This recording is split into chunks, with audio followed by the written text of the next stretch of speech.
right, man. I believe men should take this page out of the book of women, right? And me and my homie was talking, and my boy Mike was talking to Instagram a while ago, and I said on my main channel, check it out, Good Fella TV, for more sports, music, news, entertainment around the world. He pointed, Myron, excuse me, shout out to Mike too, but Myron pointed this out to me, my Detroit brother. So, yeah, Myron pointed this out to me, bro. And he said that, I think it was Myron or Mike, I could be wrong, one of y'all two M's. And we was talking about, I think it was Myron, but nonetheless. Done with the video, share the video, subscribe to the channel. But we was talking about how men should take this play out of the woman's playbook, right? See, you know, when men, we talked about men having preferences, you know, a couple days ago, whenever it was the video dropped, how men get shamed for having preferences and being honest about their preferences and being honest about preferring girls with whatever may be, long hair, big chest, big booty, long, certain type of thigh, certain weight class you gotta be in, right?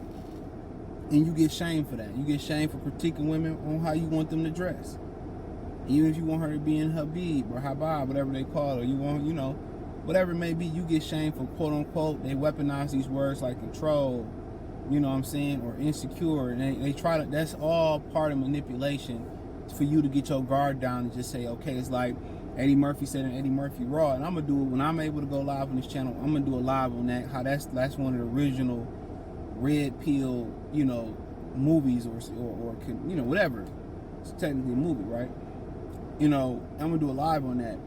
But how they weaponize those words to manipulate. It's like when Eddie Murphy said how prenups happen. You be like, well, baby, I need a prenup. I don't need your money. I ain't gonna do, you know, nobody needs your money. I don't need you. Woo. And then the man turn around, okay, no prenup, and play yourself. All that is manipulation. And like I tell y'all, when y'all learn to control, when men learn to control their emotions, and you learn how women, even your mother do this, how to manipulate you and get something out of you, and you able to know, see the play and not act off emotion, you able to walk away, you able to say no and stand on your power because you know what they trying to do. When they break down crying, begging for you to take them back, or break down crying for wanting something to do, you like, I ain't doing it, that ain't getting me. That's just a natural weapon. A little girl out the womb knows she can cry and get up out of something, right? As a woman. And once you see past the bullshit, you like, man, I don't even care.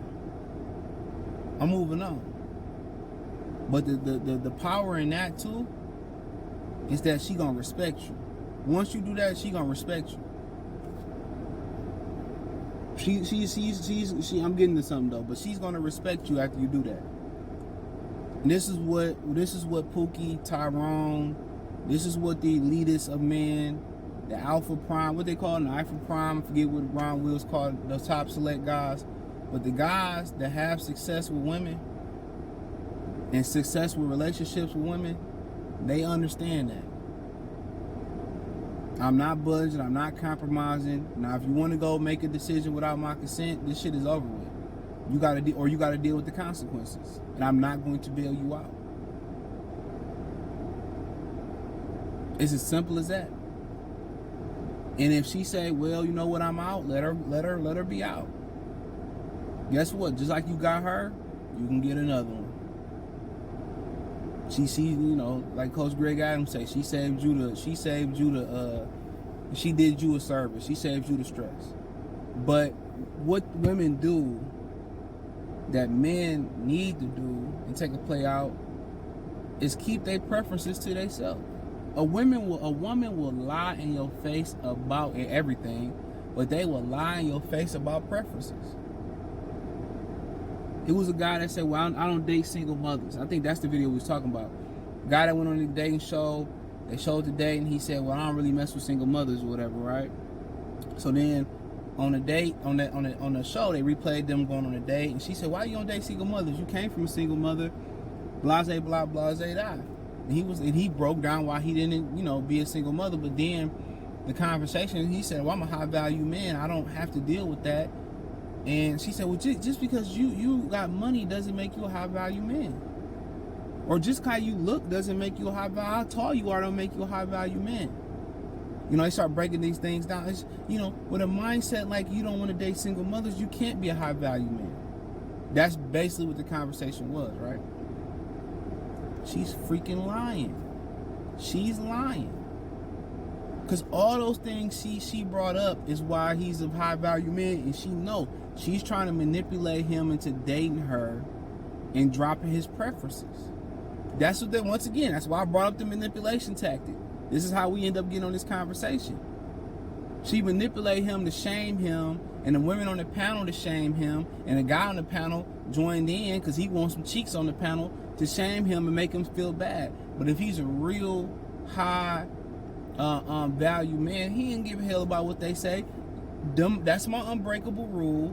I'm standing on it. I'm good.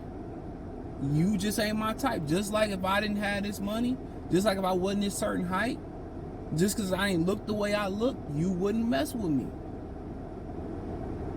See, that's how they try to finesse their way in, how they try to Monique their way in to Professor Ogilvy life.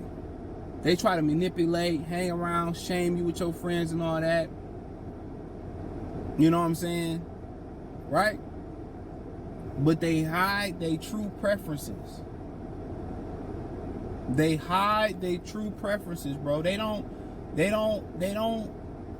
be open about it. Cause what's the point of be open about your preferences? All you do, you can mess up a good thing, honestly. It's like, you know, if you got a preference, you looking for a girl on a date to be in a relationship with, don't tell her that. A girl is emotionally going to let you know if she wants to date you, have sex with you, casually kick it. Don't ask her what it is. Don't say, well, I'm looking for a wife, or I'm looking for, let her say that. And if you know your preference is, you're not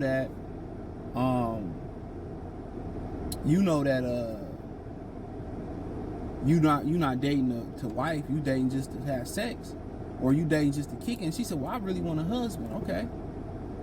You know, you can either ghost her. You can just pay for the date, or y'all talking, y'all walking around the park and say, well, I know this ain't gonna work, I can ghost her. You don't owe her explanation. You know, you don't. You can ghost her, or you can say, I just want to hit it. So, you know what I'm saying? You can play the role and just hit it and then split. Right? But the danger in that is, what if it's really, really good and then you stick with it and you bypass your unbreakable? It is what it is. Women don't let it be known about their preferences. They'll tell TikTok, oh, this was a red flag. But they ain't gonna let it really be known about what they prefer. Like on the internet, you hear a bunch of girls say, well, I don't like a guy that's muscular. I don't like a guy that's fat. That's different. Because they are what they are. A lot of the women out here desperate, and they looking for a come up anyway. That's all it is. So they not really they not gonna go in an intimate setting or a private setting where y'all talking, y'all courting, y'all venting, you vetting her, y'all at a date, y'all wherever y'all at, y'all chopping it up, and she's not gonna tell you that you not marking certain boxes.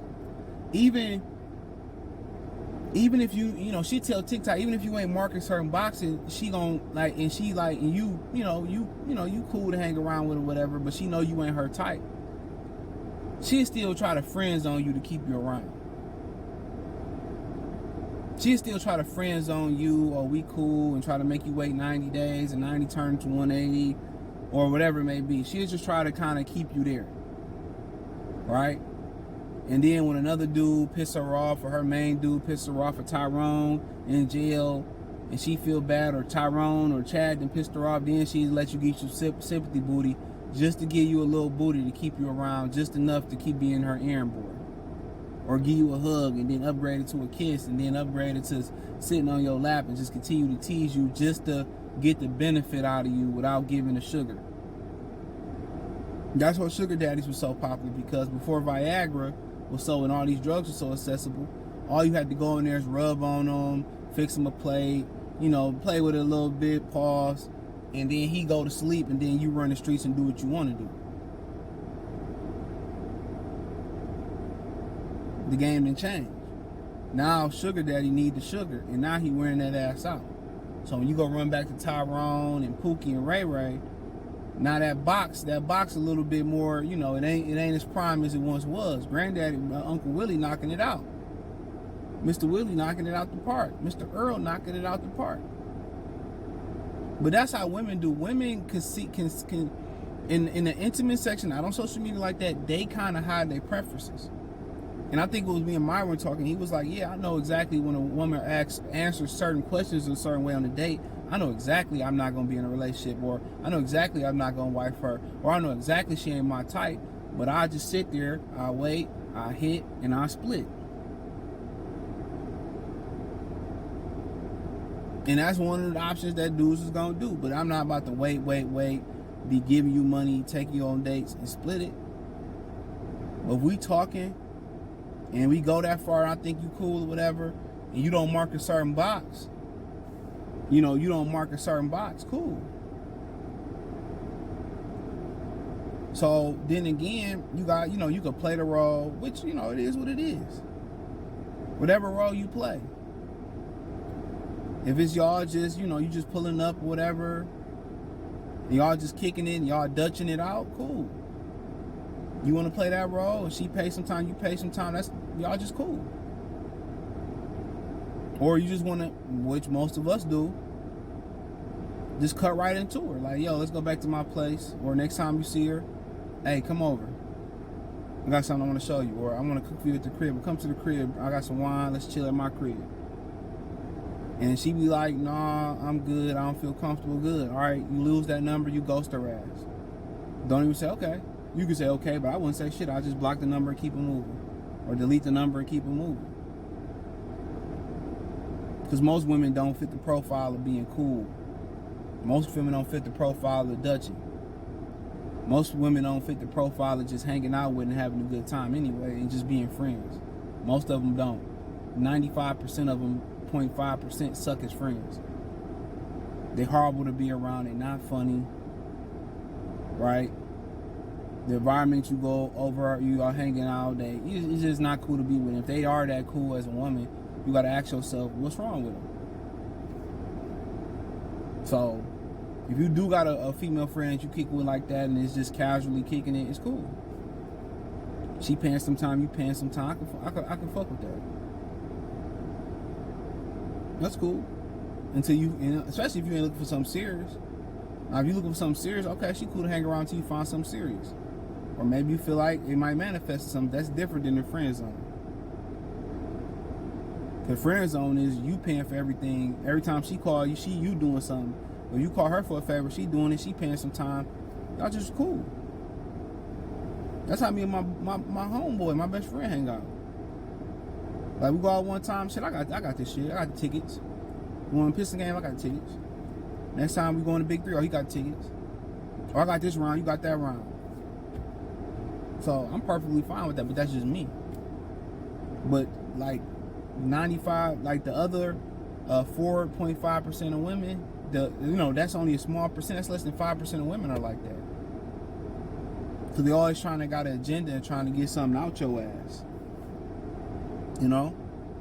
But yeah, when you dating, don't come out here and say, I done heard women talking about, yeah, I went on dates and guys say, I need a woman that's going to obey, or I need a woman that's going to fall in line. You know, I need a woman to do this, that, and the third. Just let her do all the talking. She going to answer every fucking thing you want to know. Listen to me. Everything you want to know, she's going to openly answer it if she interested. If she ain't interested in you, then she going to be real dry on the date, trying to get a doggy bag so she go home and take your food and share it with Tyrone, or she can eat it watching her shows and Tyrone to come over and beat it up. But if she talking and she comfortable with you and she running her trap, everything you gonna need to know, whether you ready to go to the next stage with her, is going to be answered in that conversation. Trust and believe me. So you don't got to list your preferences. You don't have to list them. You don't have to tell her what's required of her. Because then again, you controlling or you insecure. That's what they gonna say. Women play that same role too. So they will ask you some questions, but then once again, 98.9% of women don't even know the proper questions to ask or the proper red flags to look for, or they all wouldn't be fucking with the wrong type of guys. All the guys they fucking with wouldn't have a whole family around the fucking corner. Or be married. You seen women date guys and they got a whole wife and 2 or 3 or 4 kids. So don't be surprised. No matter how much experience they got on the date market, women are horrible listeners and they really are horrible communicators. So she's going to tell you everything you need to know to make it to the next stage. Trust and believe me. And if she's not telling you everything you need to know, she dry, real dry in the date, I would ask for the tab. We can dutch that tab, or if you're feeling generous, pay, oh, this ain't working. Or you can ghost her and go out the side door and leave her with the tab for wasting your time. I just pay my half and keep it moving. But you don't have to go out there and tell her what's required off her preferences, my guy. So she's going to check those boxes if she really into you or she really talking to you. So yeah, thumbs up the video, share the video, subscribe to the channel. Thumbs up the video, share the video, subscribe to the channel. Call me Dr. Umar, man. It's Free Game 89. Don't forget to check out my main channel right here on YouTube, Goodfellow TV. My Detroit channel, Motor City Sports Talk. Peace.